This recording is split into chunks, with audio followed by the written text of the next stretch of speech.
Good afternoon everybody, and a very warm welcome to Milton Hall Districts. And my name is Susanna and I live with trains, and today is the rolling stock update part 1, and I don't know how many parts there are going to be, because the reason why I don't know is because, forgive my voice by the way, I've just getting over a bit of the lurgy and the cold and stuff like that, and I lost my voice, so I'm only slowly getting it back, so that's why it's a bit so getting back to the video, the reason why I'm not sure how many parts this will be is because there's actually a few individual locos and companies that I'd actually like to talk about, and then all the rest can be then put into one video. But there's a few special kind of mentions that I wanted to talk to you about, and today's one is going to be the first part of the rolling stock update, featuring 2 DMUs. And the reason why they're featuring 2 DMUs, and also I should say featuring track 3D railway parts, is because of the fact of said company. Now, one of the things that I've been after for a long time is to basically create a class 153 network rail VIU train. And a VIU train is a visual inspection unit. And I believe there's about 5 of them at the moment running around the network. And they provide very, very useful track knowledge to all, and data to all the people who need said data to make the decisions based on the railway. And a lot of it's to do with track work and point work. And these little 153s, they get around all over the country. And they were initially introduced in 2021 as a bit of a project, as a bit of a test bed to see whether or not it would work. And since then, they've now committed, I believe, from the video that I saw, to a 10-year project. Now, if you really want to get into this, and I didn't realise how much I'd get into it, but I did, it is a very, very fascinating subject. And there are 2 videos to really look at on YouTube. In fact, there's actually 3. So the first video is by a chap called Jeff Marshall. Now, he's a railway journalist, very big. Does a lot of railway journalists. He gets around the country, does a lot of stuff with Network Rail and various train operators. He knows his stuff inside and out. And he did a video on the Network Rail visual inspection unit train not too long ago. And the reason why I point that one out is because that's more of a kind of layman's sort of terms, in terms of if you just want a basic understanding of what the visual inspection unit does. And also it provides an interior view of the actual train itself. So if you're somebody who wants to basically create your own and go to town and do all the actual ins and outs, then that's a very good, useful video to look at. The second video that I watched, which was quite nerdy, it was like a 25-minute presentation by Network Rail themselves, talking about the visual inspection unit. And that provided far more sort of technical information about the train. And as you can imagine, it was like one of those kind of, it's almost like going to a Labour conference party or a union meeting or whatever, where you just get everybody into a big sort of hall and you're talking to them and being presented this information. So it's kind of one of those nerdy kind of videos. However, that being said, that provided me with an extremely useful piece of information, which I will get onto. Now, the third video that I should mention is by a chap who's actually, I think he's the only one that I've seen who's actually put up a video on actually making his own visual inspection unit himself. And he actually went even further. He actually put, and I'm still considering putting lights on it, underneath it, but I'll get onto that afterwards. But he also went the whole hog of doing all the panelling, the respray. He actually put a camera in it as well. He actually physically put a camera on it so you could use it as a cab ride. And that is on YouTube for anyone to see. All of these videos that I'm mentioning, you can easily find, if you are interested, they're easily found on YouTube. So it's not me sort of saying, oh, you have to particularly dig it out for it, but it is very useful information, especially if you're somebody who's interested in creating your own, because you want to do your research. As I keep saying to people, you know, sort of know your research, because there's always going to be a rivet counter out there who's going to come on in the comments and go, oh, well, if I were you, I wouldn't have done it like this, and I wouldn't have done it like that, and that's not right, and this isn't right. So I always try and do my research to the best of my ability and to the best of my knowledge. And also, I'm not going to pretend and say that it's probably 100% correct, because I'm not going to say it is. I don't work for Network Rail, I'm not sponsored by them, I haven't got any affiliation with them or anything like that to really know the ins and outs of it. This is just me doing some research, having a look on YouTube about the subject, and taking what I can from it to get a better understanding. So what do these 153 visual inspection trains look like? Well, firstly, we need a donor vehicle. Now, the donor vehicle in question on this, if you want to create your own, is, thankfully for us, modelers, Hornby have created a 153. Better still, they've even created it in the livery that we actually need. So this is a class 153 in the East Midlands trains livery. Super detailed.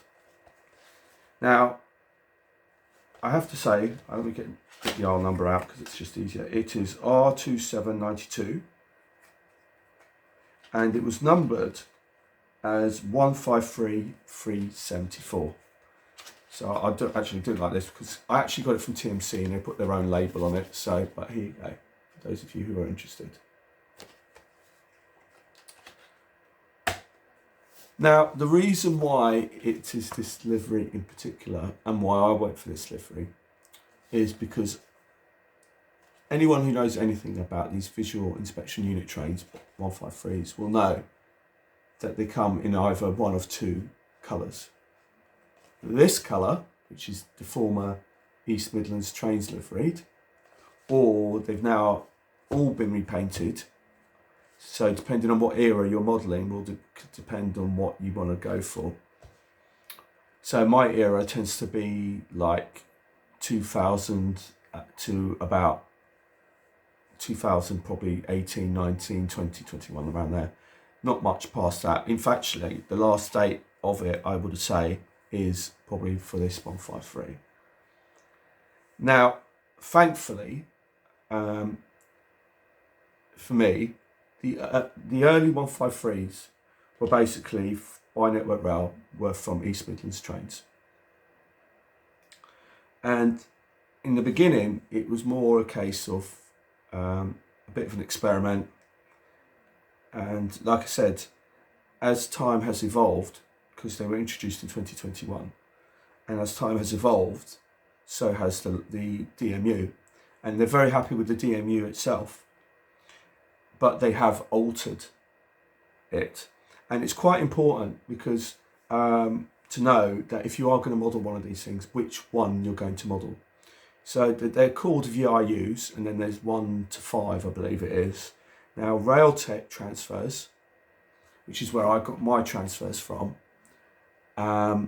basically do VIU 1, 2 and 3, I believe it is. Now, VIU 1 is basically one of the turquoise colours. Now, don't worry if it seems a bit kind of, I'm going to show you some images and then hopefully it'll become a little bit clearer. So VIU 1, I think the transfers from Rail Tech transfers for VIU 1 are for those who are wishing to model the turquoisey kind of colour VIU. Now, I have repainted my own locos in the past, but I'm not proficient at it by any stretch of the imagination. And this is one that I wasn't really prepared to do because I just really couldn't get it right. And the colour, to get that colour right and spot on, is really, really, really difficult. But like I said, there is a guy on YouTube who actually did do that. He actually went the whole hog, and he actually, like I said, he stripped it down, he put all the panel in and all the rest of it. Whereas I've gone for the more basic version, which suits me and it suits my layout, because I've basically gone for the East Midlands version, which is what this is, but I've rebadged it as Network Rail. Now, essentially, it does look like what's on the box if you look at it from the side, but you can see here it's actually got the Network Rail logo. So basically I've debranded it and put the Network Rail logo as part of the Railtech transfers. So the Railtech transfers for VIU1 are more like the turquoisey ones, but this set that I got is specifically for this East Midlands Trains variant, and that you get VIU 2 and 3, I believe. And this one here is 153,385, which I've actually seen like this myself with my own eyes at Eastleigh when I was there some years back, and I've actually got some video footage of it that I've actually managed to capture. So I was quite lucky to capture it. At the time when I saw it, I thought, oh, it's absolutely great. So this 153 is quite tricky to get into, but I have managed to get into it. One side is essentially rather plain, which I'll show you an image on YouTube, on Google, so you can have a look. And all it's had basically on this end is a renumbering and the destination board changed. That's all. And as you can see on the side has had the Network Rail logo, and it's had been renumbered here as well on the side there. Now the real difference is at the front.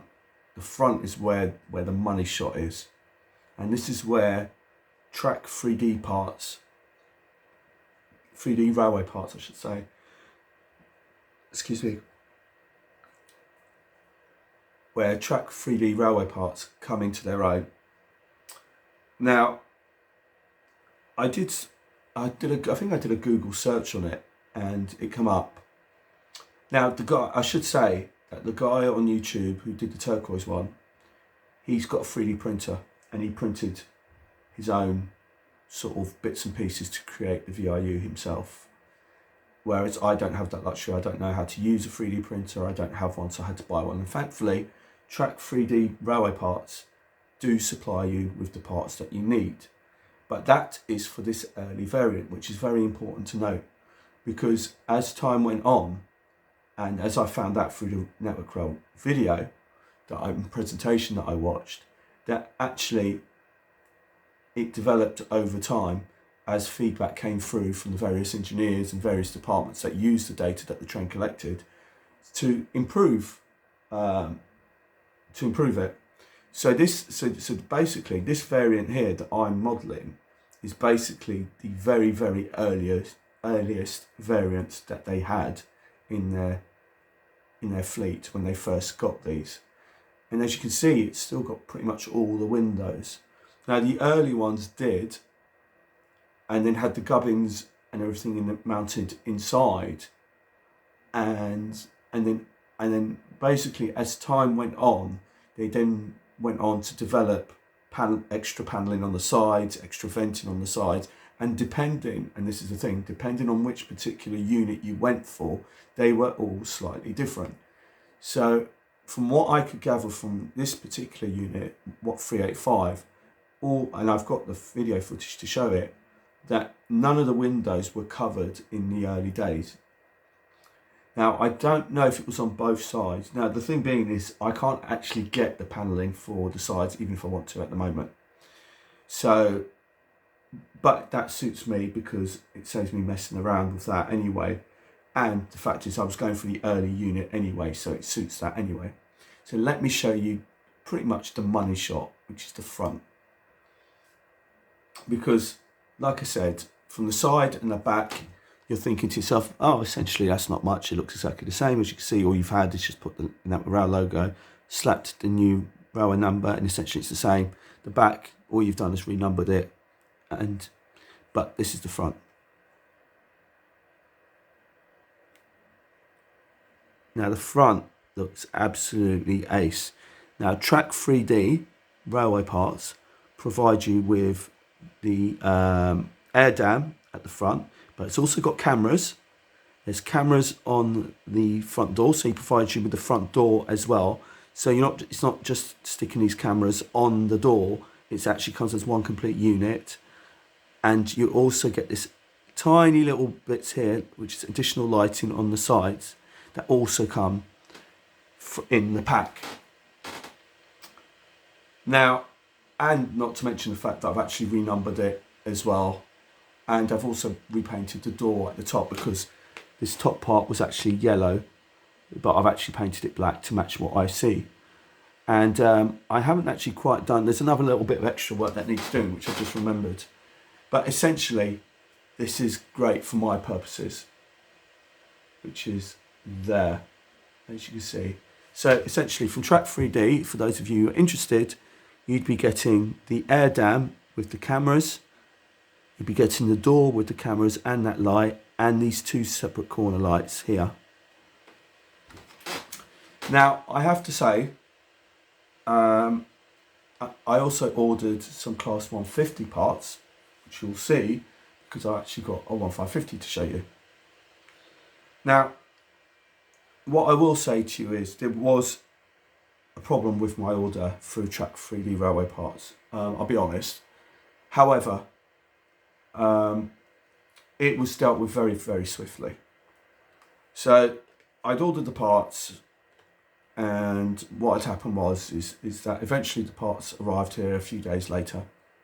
It arrived on a Friday. I was pretty excited about these parts because I was really looking forward to doing this little project. And unfortunately, the order arrived incorrect to begin with. Now, on his website, there is a chat box that you can chat to. And I had asked him previously some questions, so I knew he was pretty responsive at it. So when I went on the chat box and explained to him the issue that I had, he straight away said, yeah, I've made a mistake and I've sent you the wrong items. So one of the items that you'd actually sent me was actually correct, which was the 150 air dams or ploughs. However, the VIU parts never turned up. But to his credit, he just sort of said straight away that he held his hands up, said, yeah, that's fine, I've made a mistake, okay, I must have got your order, I will get you a new set, I'll get you your order done and sent out to you on the Monday. And that was done straight away on the Monday, because obviously it was done on the Friday, so he wasn't around on the weekend. So that then arrived here during that week. So but I'm quite glad that things went wrong, because you only get to find out about companies and things like that when things go wrong, and you just find out how good they are. And I'll give you an example. Funnily enough, today I bought a soldering iron from Lidl's, and that packed up yesterday. I don't know why, it just packed up. And I took it back to Lidl's today, and they made a big song and dance about it, because I bought it what I thought was about 6 months ago. And I didn't have the receipt, I didn't have the box, but it was a parkside item, which is only dealt with by Lidl's. And the management there were like really like, well, we can't do anything because you don't have the receipt, and you've had it for a little while. And I'm like, well, hang on a minute.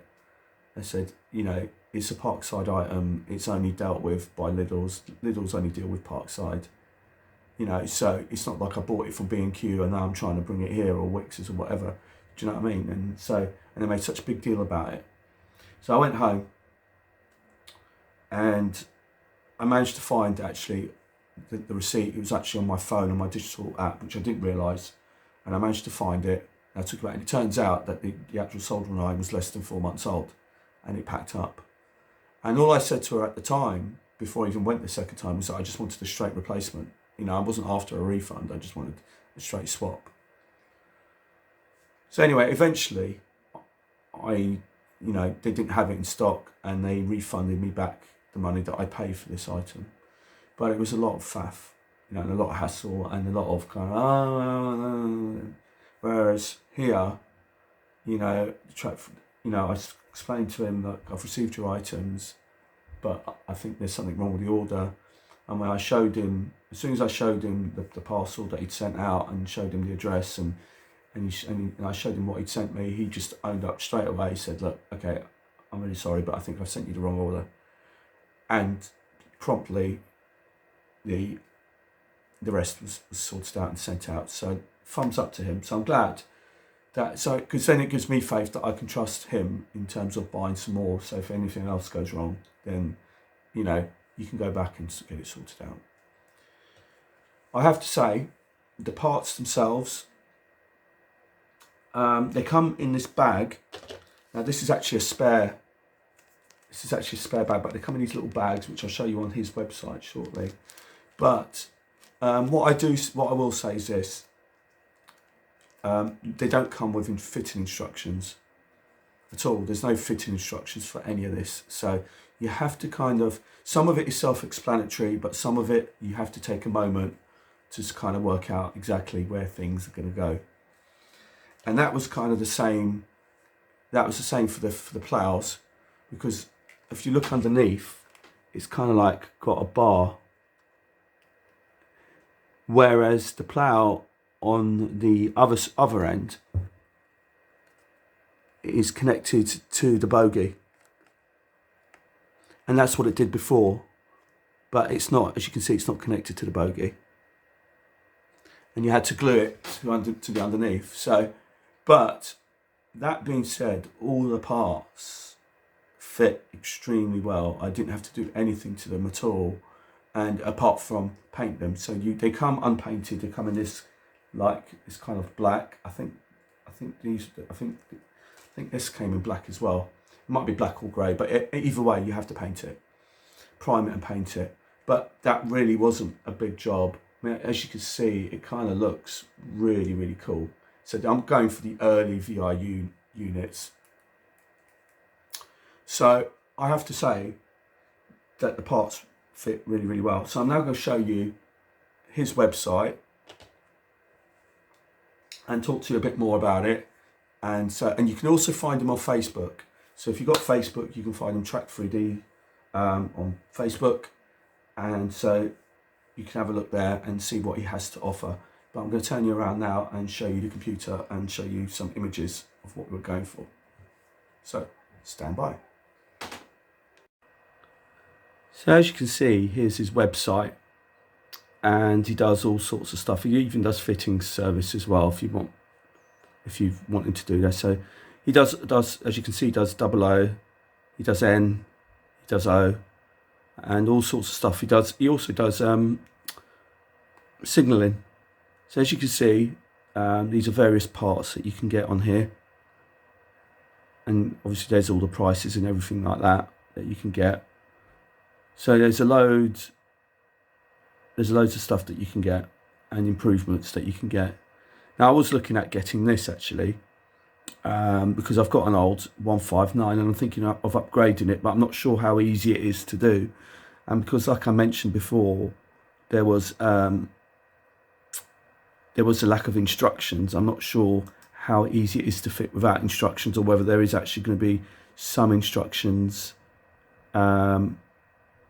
added to it.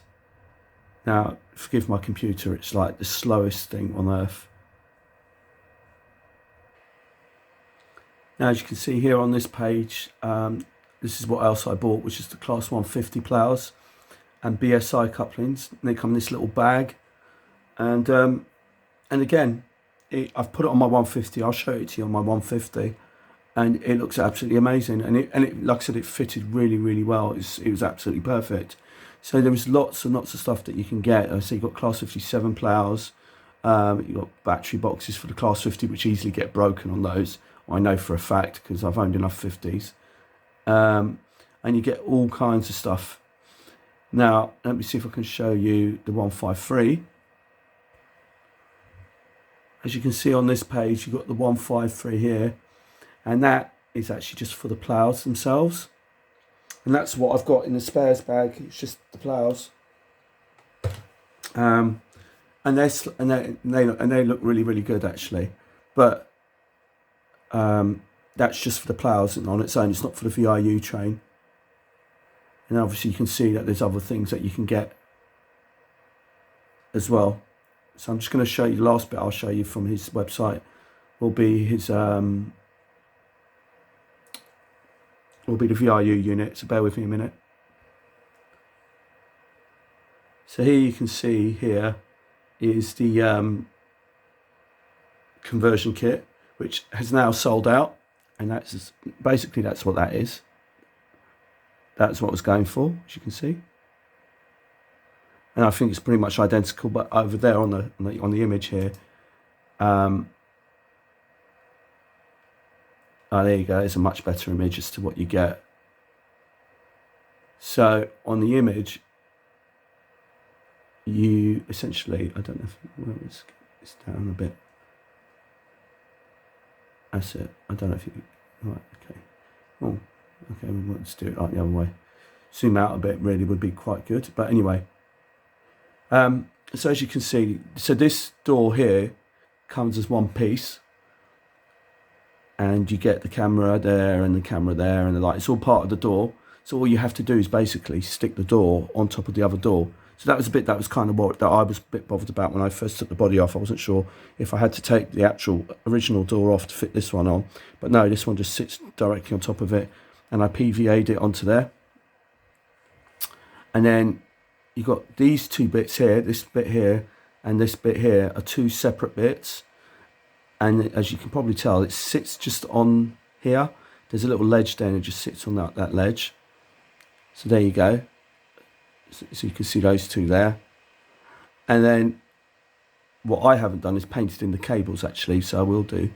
So here you got the air dam, and these blocks here, 1, 2, 3, 4, these were the original cameras that were fitted onto the 153 originally, when they were doing the Network Rail VIU inspection trains.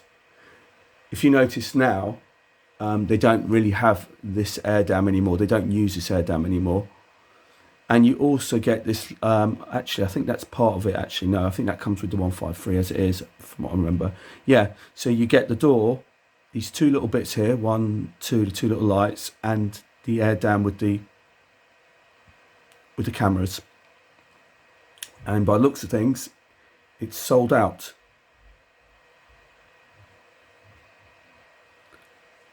So if you Google VIU 153, class 153, it will come up with all sorts of images. And as you can see, this image here on the right hand side is pretty much the image that we've got here for my 153 train. That's how it looks. And obviously mine needs a bit of weathering, which is what I'm going to be doing. I'll be doing a bit of weathering on this as well to tone it down. So as you can see on the front end how different it looks. Now if you look at this one in the middle here, the turquoise one, which is what they are in now, forgive me for the resolution, but you can see the differences. That the plough is like the original plough. They haven't got the cameras on there anymore because now they've changed the arrangement of the cameras now, that it's directly underneath the train as opposed to in front of the train, as you could see here. But obviously I was going for the early version, which is what, this one here. The other thing to note is that on this early version is that the sides here were, sorry, the front panel here is plain. There's nothing on it. And so it's like this one here. There's nothing on this as well, apart from the fact that it's been renumbered. So, and on this particular version, I don't know which one this is, but they've got some extra side panels which have been covered up. So depending on which one you're modelling, you know, will depend on how much you go for it or how much you're even bothered about it. And so, in quick summary, if you are interested, it's a very fascinating subject, I found anyway. So if you are interested in this VIU train, you can get a ready-made, if you can find one. They're quite difficult to get hold of. I was quite lucky this one was actually second-hand, but I managed to get it through TMC at a really good price. So I was really pleased with the price that I paid for this. So this ends up being like your base unit as a base model, and then you'd end up having to go to Railtech to get the transfers. If you can get the transfers through Railtech to do this particular version. But like I said, do be careful if you do get the Railtech transfers for the VIU units to make sure you're getting the correct one, because there are two separate ones. So you've got the one for the turquoise colour, and you've got one for the East Midlands Trains version, ex-East Midlands Trains, I should say, version. And then Track 3D supplied me with the parts, but as you can see from their website, I think they're sold out. So I don't know if he'll be making any more or not. I don't know. That's something that you'd have to ask, because he does have a chat box on the website. So if it's something you are interested, you can actually ask him, and I'm sure he will give you some sort of answer as to whether he can or can't do that. But I'm very happy with the parts. I'm very happy with how it went together, and I think it looks great. And like I said, just give you one more look. So there you go. And on this side, there isn't really much on this side. But I'm really pleased with the way this has come out. It's looked really, really nice. I might still put some underfloor lighting on here, sort of like I did with one of my network rail coaches. So I might do that as well. So I might not have necessarily finished with this yet. So let's quickly look at the 150, which has arrived here. And also, again, the ploughs on that, because that has also come from Track 3D and 3D railway parts. And again, like I said before, it went together very, very easily, just no problems at all. So I'm very pleased with the parts that I received from Track 3D railway parts. And I would probably buy more from him and recommend using him, at least from my own personal point of view. Obviously, everyone has different experiences, but from me, I wouldn't have any issues buying any more parts from them. Here is my other recruit. This is another class 1. This is a class 150. Now the reason I did actually have one of these many years ago, and I sold it, and now it's come back. And the reason why it's come back is I found out that we've now receiving one at the Watercress line, which I'm really happy about. I haven't seen it yet. I don't think it's here just yet, but when it does, I will be taking some video footage of it. And it's currently in this Regional Railways colour scheme as a 150-2, which is what you see in front of you. And as you can see, so when I bought this one, I got this at a really good price. The only thing is it didn't actually have the ploughs. And as it so happens, Track 3D parts actually do the ploughs for the 150, like I showed you earlier.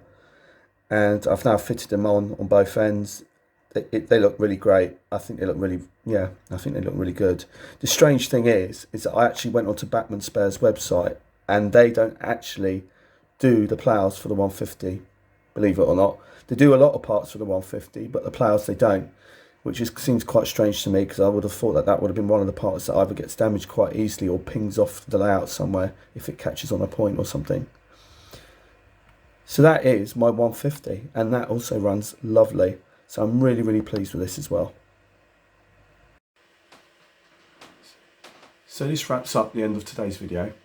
I hope you've enjoyed it, and I hope you found it very, very informative, because I've actually found it a fascinating subject to look into over the 153s, to find out exactly what they do, because there's always going to be somebody out there who's going to ask you and go, oh, what does that do then, and how does that work, and it's always good to know how it works, because I'd like to know for myself what it is that it's supposed to be doing. So when it's running around the layout,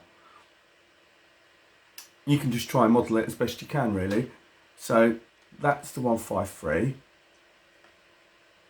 And I'm also looking to see the 150 here on the Watercress line, so I can have a ride on that, because I'm really looking forward to seeing that, because that's going to be the replacement for our thumper unit until they get that repaired and back on the rails. So I'm really looking forward to that. So hopefully that'll be this side of Christmas. And in fact, it's my birthday coming up, so it'd be quite nice if it was around for my birthday to ride it as a birthday treat. So anyway, until the next time, my name's Susanna, and I live with trains. Goodbye.